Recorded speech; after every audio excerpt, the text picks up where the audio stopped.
네, 안녕하십니까 노동자 시민 여러분. 민주노총 경북지역본부는 급변하는 정세에 우리 노동자들이 어떻게 대응해야 될지 같이 고민을 나누고자 정책 교육 영상을 제작하고 있습니다. 오늘은 노동운동과 정치에 대해서 좀 다뤄보려고 합니다.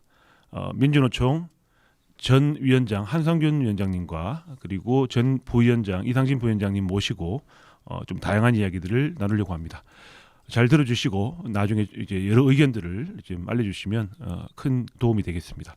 자, 위원장님 오랜만입니다. 네, 오랜만입니다. 예, 아이고 뭐 참 평택에서 여기까지 새벽까지 일하시고 오셨는데 많이 피곤하시죠? 네, 뭐 동지들 소식 들으러 오니까 예. 즐거운 마음으로 왔습니다. 아, 예, 네. 고맙습니다. 이상진 부위원장님, 예, 예, 뭐 저도 임기를 중대재해기업처벌법 재정투쟁을 끝으로 임기를 마치고 집으로 내려온 지 한 이제 2달 반 정도가 좀 됐습니다. 그래서 오래간만에 이렇게 밖에 이런 토론 좋은 전망 토론회가 있다고 해서 대구까지 오게 됐습니다. 예, 반갑습니다. 예, 부산에서도 오셨고요. 예, 우리 경북 지역본부에서 제작하는데 지금 이게 거의 뭐 전국 차원입니다. 네, 평택에서도 오시고 부산에서 오시고 또 아까는 또 서울에서 오신 분도 있고 그렇습니다. 자, 지금 그 두 분께서는 권리찾기 유니온 활동도 하고 계시잖아요. 예, 네, 예, 이거 권리찾기 유니온이 뭔지 모르는 분도 있을 것 같아서 좀 간략하게 소개해 주시죠. 네, 제가 할까요? 예, 예. 예. 권리찾기 유니온 생소하시나요?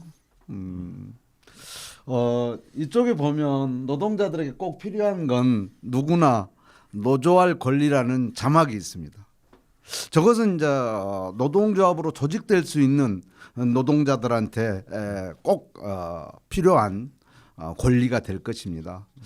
그런데 권리찾기 유니온은 노동조합인 것은 맞으나 노동조합과는 많이 다른 형태라고 설명을 드리고 있습니다.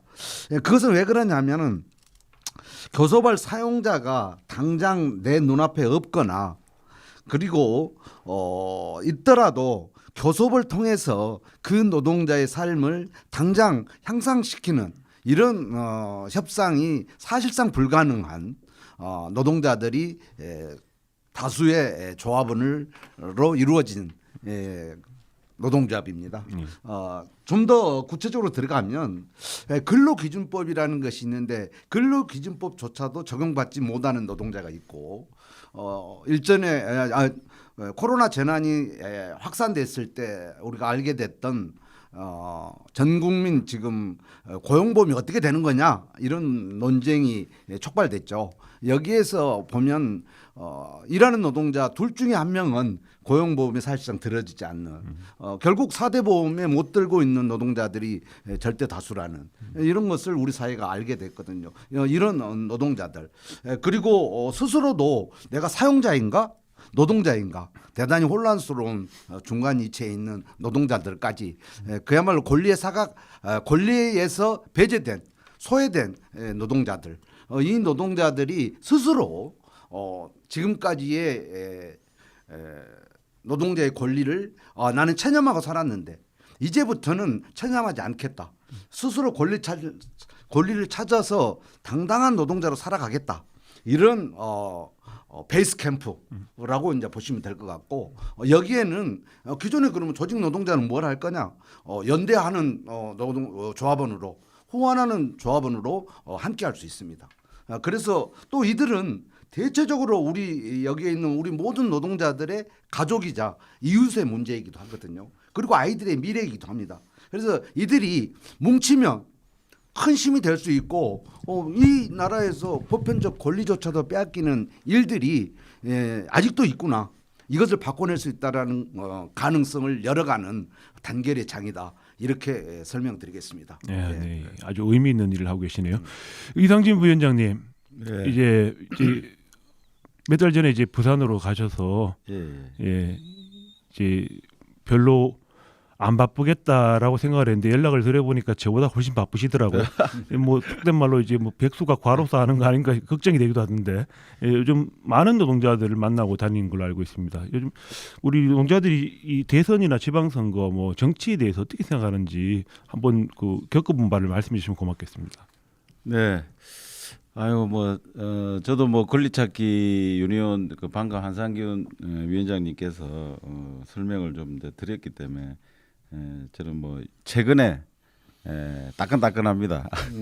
권리찾기 유니온 활동을 좀 더 왕성하고 좀 더 확대하기 위해서 이제 저도 그 권리찾기 유니온 부위원장이 출마해서 지난주에 당선이 돼가지고 당선증을 받고 지금 이제 활동을 막 시작했습니다. 그래서 새내기입니다.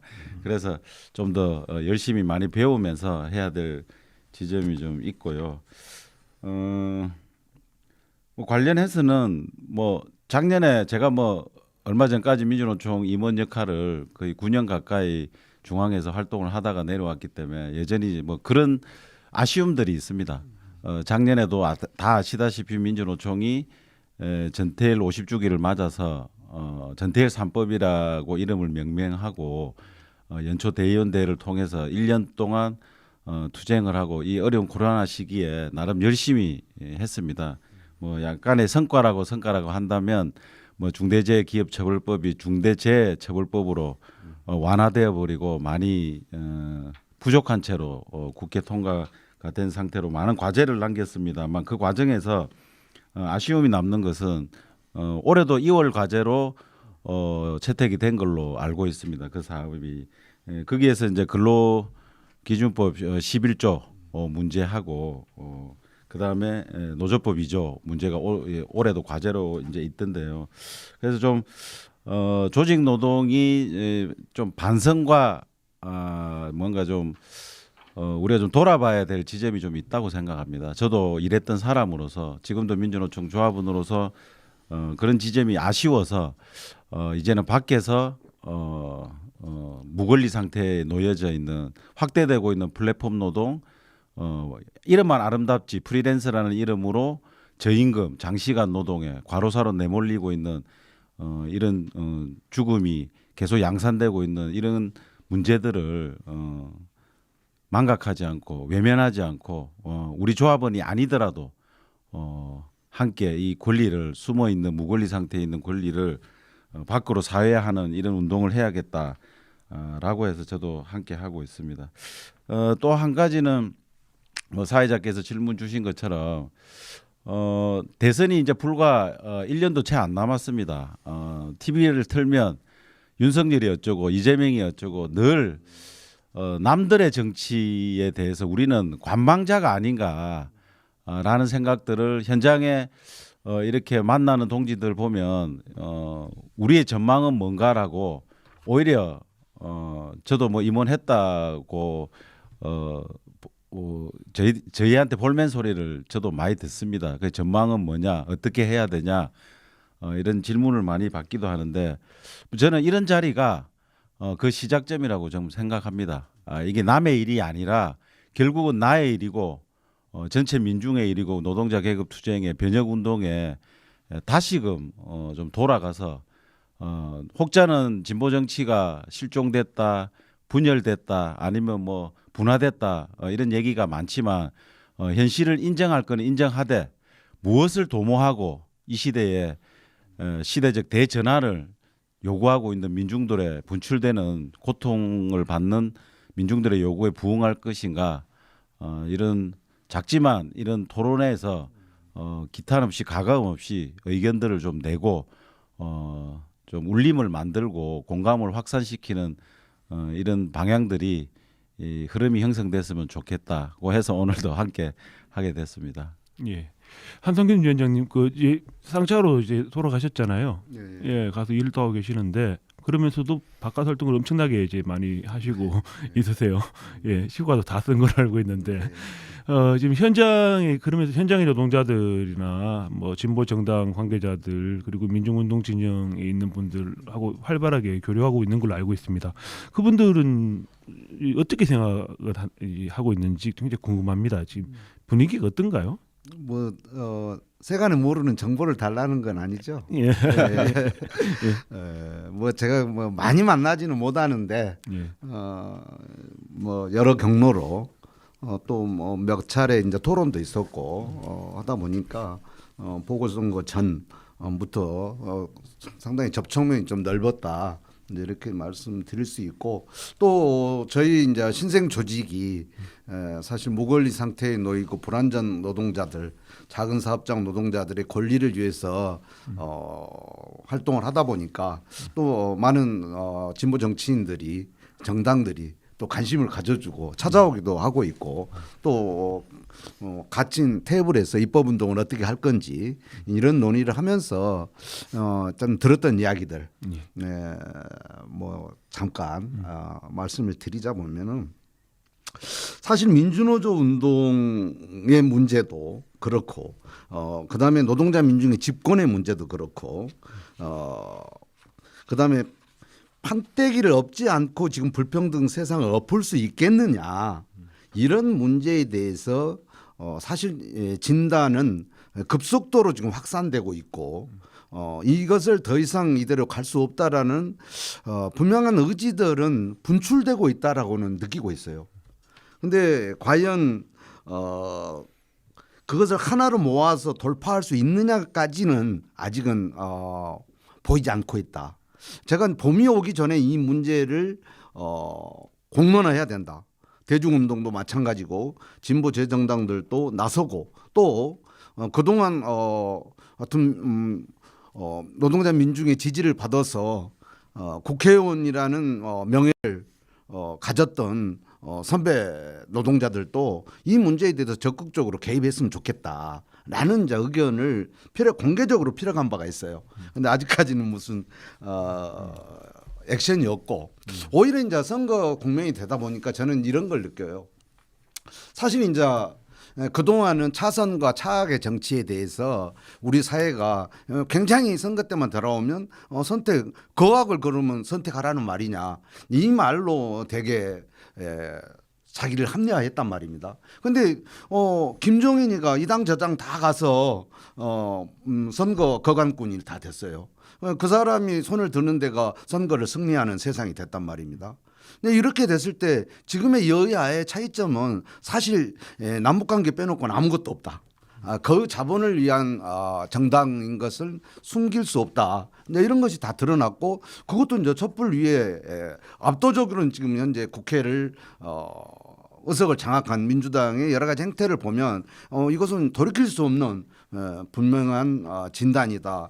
이제 이렇게 보고 있는데 그러면 그럼에도 불구하고 다가올 대선에 여전히 지금 노동자 민중 진영에서 거악을 논하면서 자기의 선택에 대한 면죄부를 받고자 하는 내용들이 많이 감지되고 있어요. 제 주변에서. 저는 이 문제야말로 가장 비겁한 사람들이 아닌가.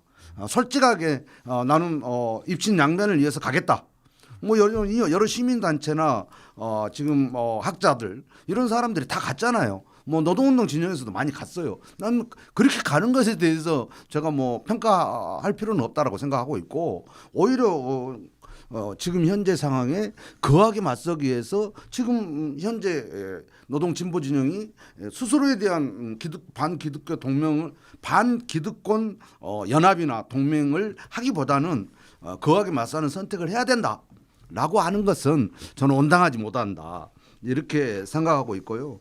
그럼에도 불구하고 이제 이 문제를 왜 이렇게 나올 거냐에 대한 것들을 사실 노후나 출산이라든가 청년들의 희망 모든 것들을 봤을 때 우리는 세계적으로 최상위의 수치를 갖고 있는 아주 아픈 자살률부터 해갖고 사망부터 시작해가지고 사회 관계망 지수까지 정말 이 사회가 불행할 수밖에 없다라는 조건들이 있거든요. 뭐 출산율 같은 것을 왜 그 많은 돈을 쏟아붓었는데도 안 되는 건지 이런 문제는 사실 전문가가 아니라더라고. 우리가 알 수 있게 됐고 LH 사태로 불거진 이 불로소득의 문제, 부동산 세습 자본의 문제가 얼마나 우리 사회를 아프게 하고 있는 건지 절망으로 빠뜨리고 있는지 이제 우리는 알고 있어요. 그래서 그 문제를 지금이라도 기득권한테 이제 맡겨서는 안 된다라는 답들은 이미 얻어졌다. 얻어졌는데 그러면 거기에 당당하게 우리의 목표를 가지고 출발을 해야 되는데 출발이 굉장히 더디고 버퍼링이 지금 나고 있다. 곳곳에서. 그렇지만 저는 여전히 그 버퍼링이 이대로는 안 된다라는 동기의식이 나왔기 때문에 에너지들을 모아가는 방법을 찾아간다라면 지금 현재의 기득권 정권의 세력에 파열구를 낼 수 있다 이렇게 생각하고 있습니다. 예. 그러려고 하면 사실 노동운동이 이 부분에 대해서 아주 적극적인 입장을 가질 필요가 있을 것 같은데요. 네. 사실 그 진보 정당 내에서 이제 분열 뭐 이런 부분 이후에 굉장히 소극적으로 이제 좀 바뀌고 네. 특정한 입장을 강조하거나 아니면 아무 입장도 이제 채택하지 않는 이제 그런 이 흐름이 이제 10년 가까이 지금 이어지고 있거든요. 네네네. 노동운동과 정치, 노동운동은 어떻게 이게 적극적으로 개입해야 되는지 제안하실 게 있으면 좀 얘기해 주시죠. 뭐 정치는 제가 잘 모릅니다. 예. 잘 모르지만 노동운동, 노동조합이 정치하고 분리될 수 없다는 것은 알고 있습니다. 과연 우리가 근데 한국의 노동운동이 87년 대투쟁 이후 그런 분명한 자기 전망을 갖고 있었느냐? 이건 이제 결정적으로 좀 돌아볼 그런 시대의 요구가 있다 이렇게 보고 있고 뭐 제가 제안을 할 수 있는 내용적인 것은 갖고 있지 않지만 중요한 것은 부뚜막에 있는 소금도 넣어야 짜다. 갖가지 온갖 100가지의 좋은 생각들이 나올 때입니다. 지금이야말로. 왜냐하면 지금 이 불평등 사회를 혹자들은 뭐라고 이야기하냐. 지구상에 자본주의가 생긴 이래 가장 불평등한 나라가 지금의 한국 사회라고 규정하고 있습니다. 그리고 이것은 한국 사회를 넘어서 전 세계적으로 다보스 포럼까지도 자본을 대변하는 다보스 포럼까지도 이 해법은 지금 없다라고 선언했잖아요. 그리고 세계 석학들까지도 이 지금 현재의 불평등한 모순을 해결할 재간이 없다. 이런 생각이고 이 생각의 해법은 여전히 노동입니다. 저는. 노동이고 민주주의의 심장에 노동이 못됐던 한국의 민주주의의 한계를 어떻게 넘을 것이냐. 그리고 그 민주주의 안에 있는 현재의 정당의 제도와 선거제도를 포괄한 이 문제들에서 노동이 배제될 수밖에 없는 조건이 있다 하더라도 이 정치에서 노동이 핵심으로 거듭나지 않고는 경제 문제도 사회 변혁의 문제도 불평등 개혁의 문제도 불가능하다. 이것은 이미 더 이상 저는 의심하지 않았으면 좋겠다. 이렇게 생각하고 있고요. 그 일례로 독일은 지금 현재 이제 9월쯤에 총선이 있는 걸로 알고 있어요. 총선에 있는데 지금의 이제 메르켈 총리가 사연임으로 이제 끝선이 나거든요. 굉장히 이제 독일에서는 우파고 보수파입니다. 근데 여기에 지금 현재 이제 독일의 판세는 뭐 들리는 이야기로는 녹색당이 압승을 할 걸로 지금 이미 전망이 되고 있어요. 독일의 녹색당이 일당이 되고 연정으로 집권하겠다 이런 이미 여론조사가 나와 있고 근데 더 이제 이 내용을 소개할 수 있다는 것은 뭐냐면 녹색당의 기치는 뭐냐면 성장에 반대한다는 겁니다. 핵심으로는 경쟁과 성장을 반대한다. 근데 그것을 압도적으로 국민들이 지지합니다. 이미 그만큼 기후 위기나 생태의 문제에 대해서 유럽에 그리고 EU의 중심국인 독일에서까지도 핵심적으로 지금 거론된다는 문제를 우리는 기억해야 될 것 같고요. 두 번째로는 아까 뭐 지금 오늘 토론에 참석하실 장석준 기획위원도 이야기를 하고 있습니다만은 칠레 문제입니다. 사실 칠레는 한국과 칠레는 서로 주고받는 반면 교사가 필요한 국면이다.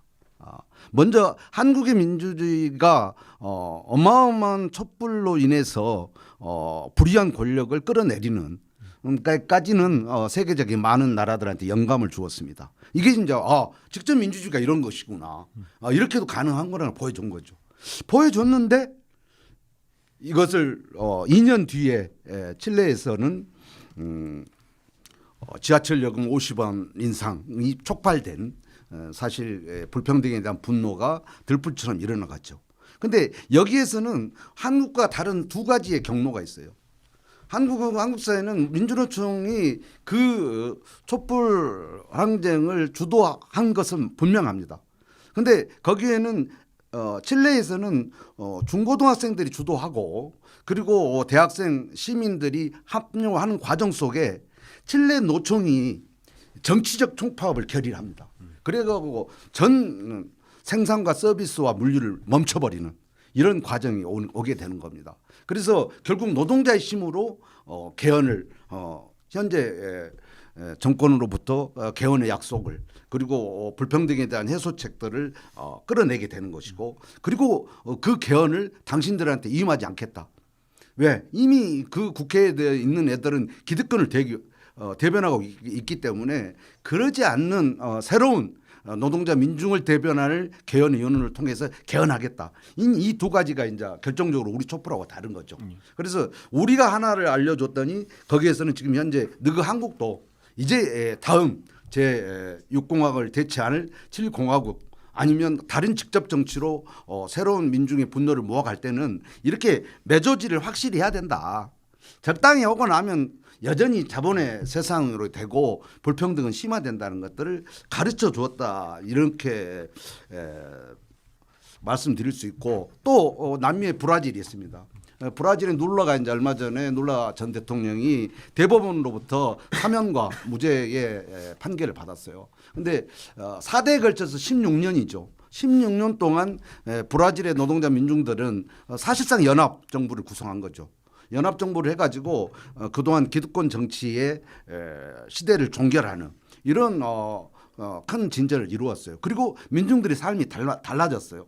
달라졌는데 16년이라는 세월을 오다 보니까 만약에 기대치들이 점점 떨어졌던 건 사실이에요. 이런 약간의 틈을 노려서 파쇼들이 그들이 치고 들어가서 정권을 탄핵하는 일이 벌어졌는데 그리고 나서 보니까 브라질의 민중들의 삶은 바로 1년도 안 돼서 도탄에 다 빠지게 됐어요. 야 다시 우리가 권력을 잡지 않으면 안 되겠다. 이것이 이제 확인이 돼가지고 브라질은 다음 대선에서 다시 노동자들이 권력을 잡는 것이 유력하다. 뭐 이런 상황까지 우리는 확인하고 있어요. 그래서 이런 많은 희망들이 일어나고 있다. 세계적으로는. 그리고 프랑스의 노란조끼부터 시작해서 굉장히 그리스, 이탈리아 등 홍콩들까지 비주류 운동들이 들불처럼 일어나고 있는 것은 다 기존의 기득권 질서에 반하는 이런 상황이었거든요. 거기다 우리는 과연 그러면 트럼프의 당선을 그리고 이번에 또 재선을 노린 선거에서 상당히 많은 표를 얻었단 말입니다. 이것을 저는 트럼프가 무슨 극우에 대한 상징적인 인물로 저는 보지 않습니다. 미국 사회에서 기득권과 엘리트의 환멸을 느낀 노동자 민중들이 차선으로 트럼프를 선택했던 것들을 우리는 분명히 평가를 해야 된다. 그만큼 세계 각국에서는 이 불평등을 해결하는 문제에 대해서 노동자들 중심으로 가고 있는데 우리만 유독 노동자들이 개입할 공간이 없는 그리고 스스로도 우리의 실력을 너무 과소평가한 것이 아닌가. 이런 생각을 가지고 있어요. 우리가 지금 돈을 가지고 있다. 노동자들이 맘만 먹으면 표를 가지고 있고 이 어마어마한 한국 사회의 가장 큰 조직을 가지고 있어요. 조직 노동자들이.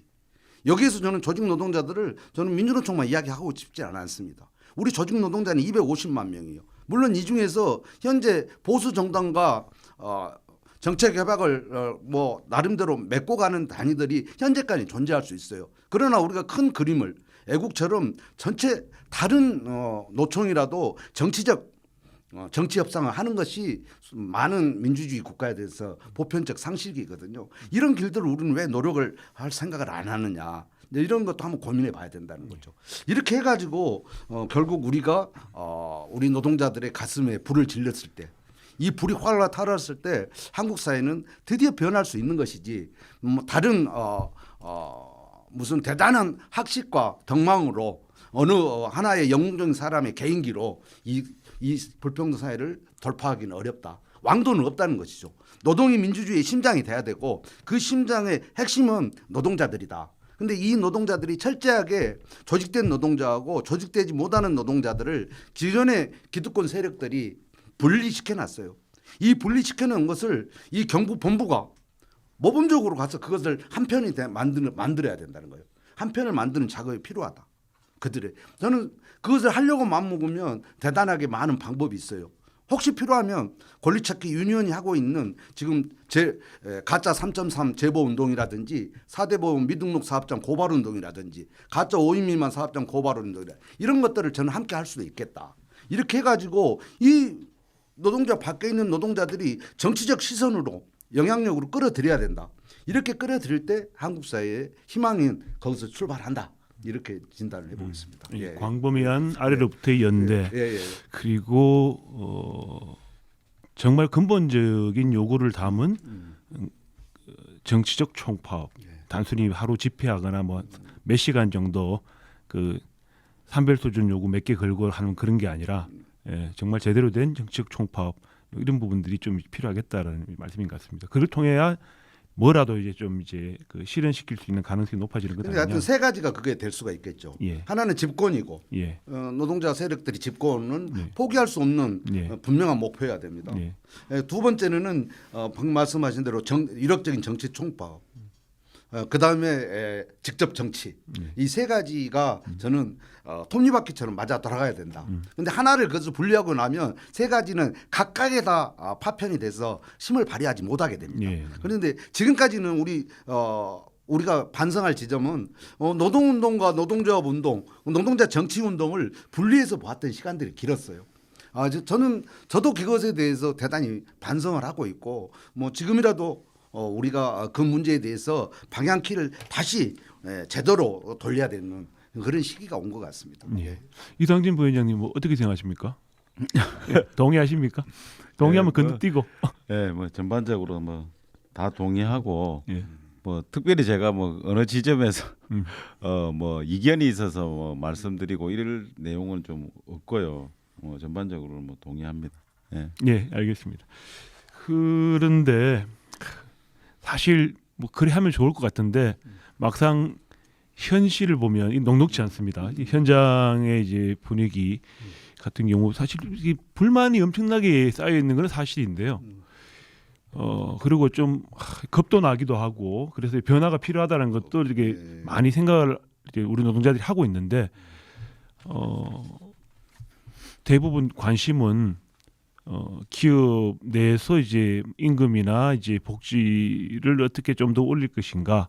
뭐 그게 틀렸다는 건 아니지만 거기에만 자꾸 갇히는 공장 안에만 갇히는 측면이 분명히 강력하게 존재하고 있고 요즘에 와서는 이제 주식이라든지 비트코인이라든지 부동산이라든지 뭐 골프 뭐 이런 데에 할당되는 대화 시간이 엄청나게 길어진 것 같아요. 그러니까 주 관심사가 완전히 이제 바뀐 거라는 거죠. 물론 아주 열악한 처지의 노동자들은 뭐 그런 거를 누리기도 힘드니까 하기도 힘들고 그러지만 많은 사람들은 이제 그쪽으로 이렇게 오히려 더 주 관심이 옮겨지고 있는 그런 게 막 보이거든요.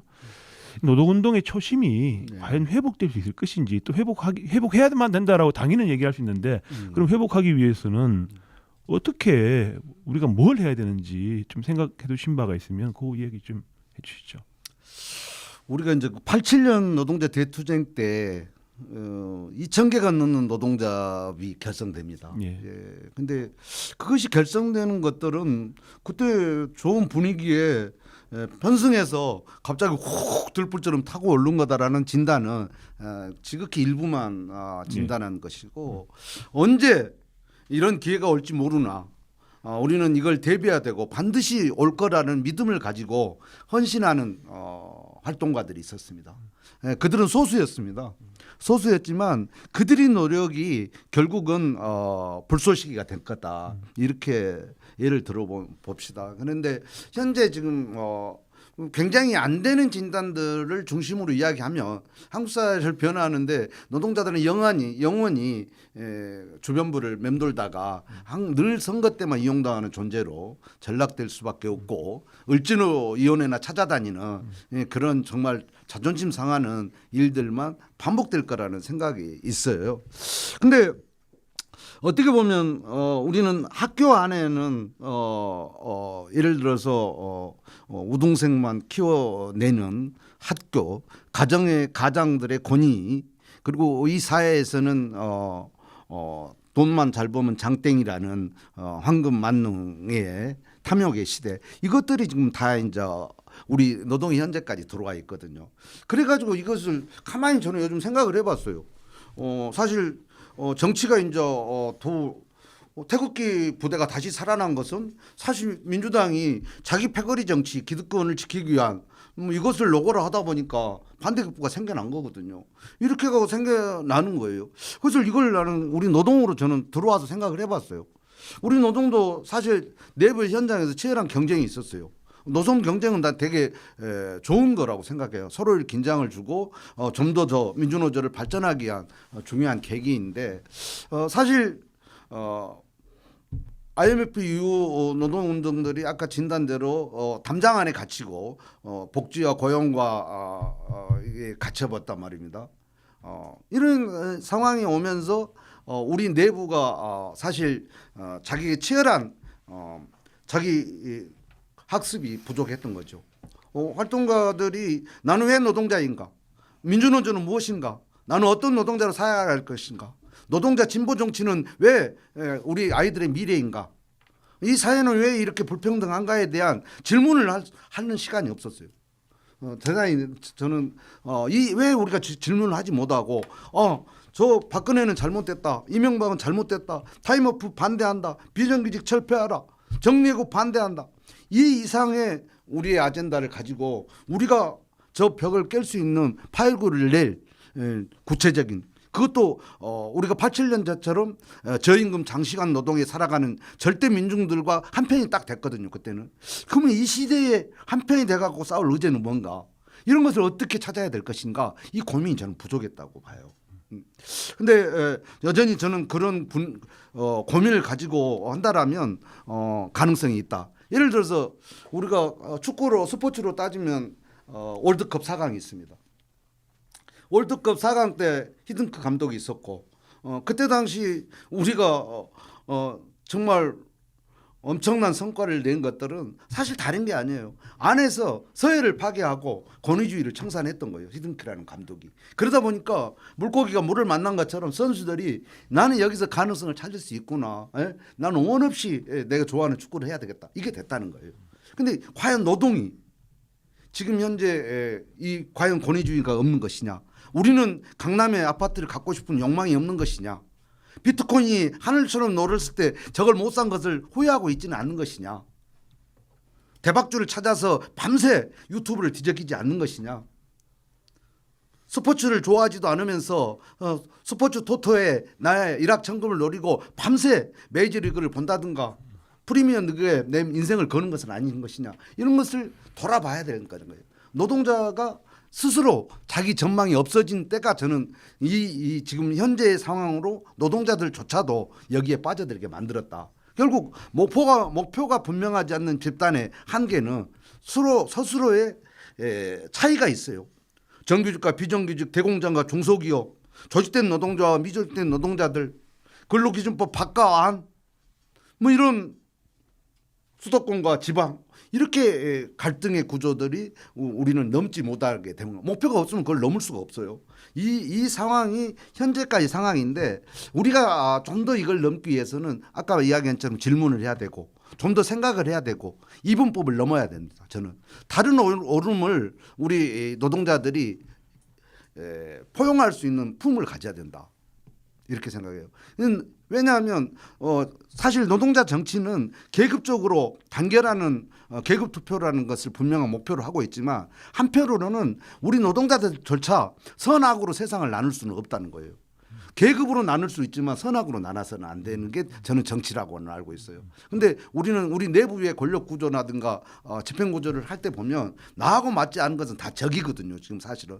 그러면 예를 들어서 민주당이 지금 하고 있는 패거리, 자기가 절대 다수의 권력을 잡았는데 권력에 반하는 것들은 상대적으로 적대시하고 하는 문제가 저것이 정치냐, 이게 나라냐고 했는데 세상의 시민들은 민중들은 지금 뭐라냐? 그러면 이딴 것은 나라다냐? 이제 이렇게 이야기를 하고 있다는 거예요. 불과 이게 4년밖에 안 걸렸어요. 안 걸렸는데 과연 노동은 우리 속에서 그 욕망의 찌꺼리를 싹 걷어내지 않고 내게 입신양면의 완장만 차려고 하면 과연 자본이 시민들이 노동자 밖에 있는 정말 가장 힘들게 살아가는 노동자들이 그래 네가 우리하고 한편이다 같이 정치 잘해보자 이렇게 할 리는 없다는 거예요. 그래서 우리가 먼저 정말 통렬하게 반성하고 함께 할 수 있는 길들을 분명히 제시하며 그리고 그 노력이 좀 축적이 돼야 돼요. 목표를 분명히 이렇게 됐을 때 저는 가능할 거라고 보고 있고 그것을 1차적으로 그러면 저는 뭘 제안하고 싶냐 하면은 단체의 중심으로 뭔가 또 판때기를 짜는 것은 저는 어려울 거라고 봐요. 이미 왜 모든 양심적이라고 하는 단체들은 다 민주당 하부 조직으로 다 들어가 있어요. 지금 대다수는. 그러면 그들을 다시 나중에 함께 할 수 있는 기회는 줄지만 그런 방식으로 해서는 되지 않고 오히려 요양보호사라든지 장애노동자라든지 성소수자라든지 환경운동가 인권운동가 작은 사업장 노동자들 비정규직 5인 미만 뭐 이런 그리고 교수보다는 교사 판검사가 아닌 사람도 이 사회에서는 의사가 아닌 사람도 정치를 잘할 수 있다. 얼마든지 그것을 우리가 실물적으로 보여주는 이런 구체적인 기획이 필요하다. 그렇게 해가지고 경북의 지방선거부터 시작해가지고 대선 총선까지 가는 경로를 분명하게 제시하며 들풀처럼 저는 모일 수 있다.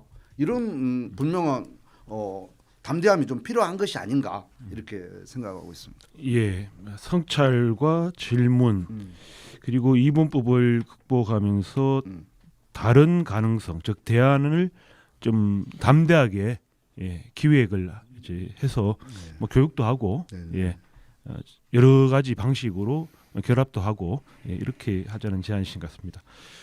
이제 마지막 질문으로 이제 바로 가겠습니다. 아무래도 이 방송을 이제 보시는 분들이 우리 노동자들이니까 이상진 부위원장님하고 두 분 다 같이 그 짧게 우리 경북 노동자들에게 뭐 하실 말씀이 좀 있을 것 같아요. 이 먼 것까지 오신 걸 봐가지고는 우리 경북 노동자들이 어떤 일을 좀 더 했으면 또 어떻게 더 살았으면 하는 바람이 있다면 그 얘기를 좀 해주시면 고맙겠습니다. 네. 예. 제가 뭐 경북 출신이니까 제가 뭐 구미 출신입니다. 구미 코롱. 코롱 과거의 사업장의 출신이니까 제가 한 17년 살고 운동을 했으니까 뭐 제가 먼저 말씀드리겠습니다. 뭐 다른 게 뭐 있겠습니까? 노동자들은 결국 혼자서 싸울 수 없기 때문에 노조로 가입하고 뭐 처음에는 다 경제투쟁 자기 권리를 지키기 위해서 노동자의 본연의 또 하나의 역할이잖아요. 그게 결국은 개인이 아니라 전체 노동 계급의 중심의 투쟁으로 확대해서 세상을 변혁하자는 이런 기치를 걸고 저희들이 지금까지 민주노총에서 활동을 이렇게 하고 있습니다. 지금처럼 코로나 위기라는 게 하루아침에 온 게 아니라 결국은 인간의 탐욕, 이 자본의 모순, 여기가 축적돼서 결국은 인간에 대한 경고로 이어지면서 또 다들 아시겠지만 그 위기는 그 재난은 가장 가난한 빈자부터 위협하고 위험에 도탄에 빠뜨리고 결국은 죽게 만드는 이런 위기로 가고 있는 굉장히 매우 심각한 상황이라고 생각합니다. 저는 그것이 민주노조 운동이든 또 방금 오늘 그 위원장님께서 얘기하신 것처럼 정치의 영역이든 굉장히 심각한 상황에 와 있다. 거꾸로 얘기하면 그 심각한 상황의 경고를 그것을 통해서 다시금 일어나라는 저는 신호라고 생각합니다. 다시금 우리가 노조를 왜 하는지 민주노조 운동을 왜 해왔는지 그리고 지금 쓰러져가고 관심밖에 멀어지고 있고 냉소받고 있는 진보정치 서울시장 이번 선거에서 보셨죠? 허경영의 1.03%보다 받지 못한 진보정치의 현실 이거는 냉혹한 성적표가 아니라 저는 그것이 대중이 진보 정치를 바라보는 현 주소라고 아주 냉철하게 저는 생각하는 것입니다. 그래서 저는 늘 창조적 파괴라는 이런 말을 어디 가서 많이 하는데 파괴를 위한 창조가 아니라 정말 제대로 된 것을 창조하기 위한 파괴를 이제는 해야 될 시점이 왔다.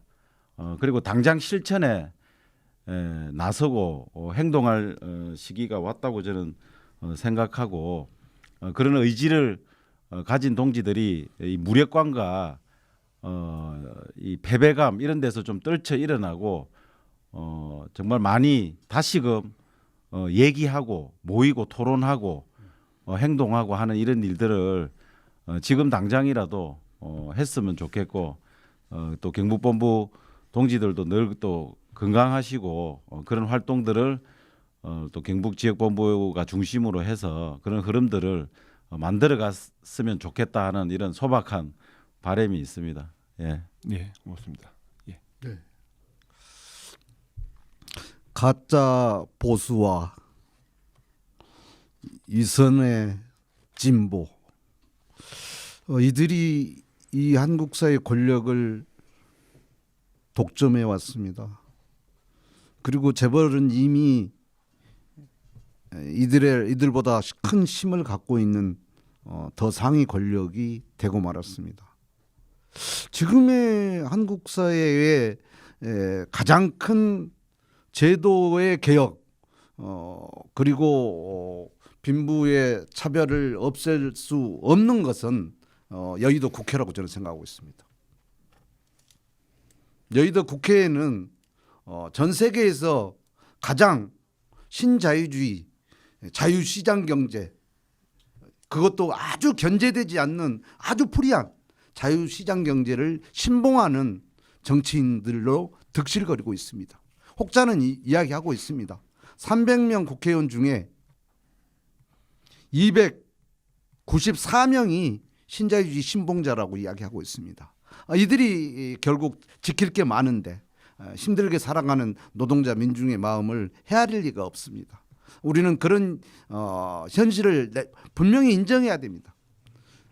그리고 정치적 대격변기를 맞고 있습니다. 시대 전환을 요구받고 있습니다. 그런데 노동자가 뭉치면 못할 것이 없다는 것들은 만고불변의 진리입니다. 우리는 해보지 못했습니다. 그런 것이 가능하다고 확신을 이제는 가질 때가 왔습니다. 세상에 늘 불합리한 세상은 늘 약자들에 의해서 바꿔졌습니다. 그 약자들이 언제까지 이 임계점 밑에서 부급을 끌고만 있겠습니까? 시대의 반역자들이 전국 방방곡곡에서 반역자로 이 야만의 세계를 갈아엎겠다라고 저는 일어나야 된다고 생각하고 있습니다. 이것이 경북 노동자들한테 주어진 숙명이면 저는 그것을 거부하지 않으셨으면 좋겠습니다. 그 길에 오늘 또 잠시 멈추시고 나는 누구인가? 나는 어떤 노동자인가? 나는 어떤 민주노조여야 하는가? 그리고 나는 어떤 민주주의자인가? 한번 좀 생각해 보는 시간을 가졌으면 좋겠습니다. 어려운 조건이지만 우리가 가능하다고 굳게 믿을 때 새로운 세상은 열린다라고 저는 믿고 있습니다. 함께 열어갔으면 좋겠습니다. 고맙습니다. 예, 오늘 이 자리에는 또 청중들도 와 계시는데요. 혹시 질문할 거나 없으시죠? 예, 알겠습니다. 인식과 행동의 코페르니쿠스적 전환이 사실 필요한 것 같습니다. 왜냐하면 기후 위기로 대변되는 어마어마한 이제 거대한 전환, 그리고 디지털 4차 산업혁명으로 대표되는 디지털 전환, 이런 것들이 산업체제 전환만이 아니라 일자리만이 아니라 삶의 방식을 다 바꾸고 있습니다. 그리고 감염병 위험은 코로나19가 지나가도 또 새로운 감염병이 곧 등장할 것이고요.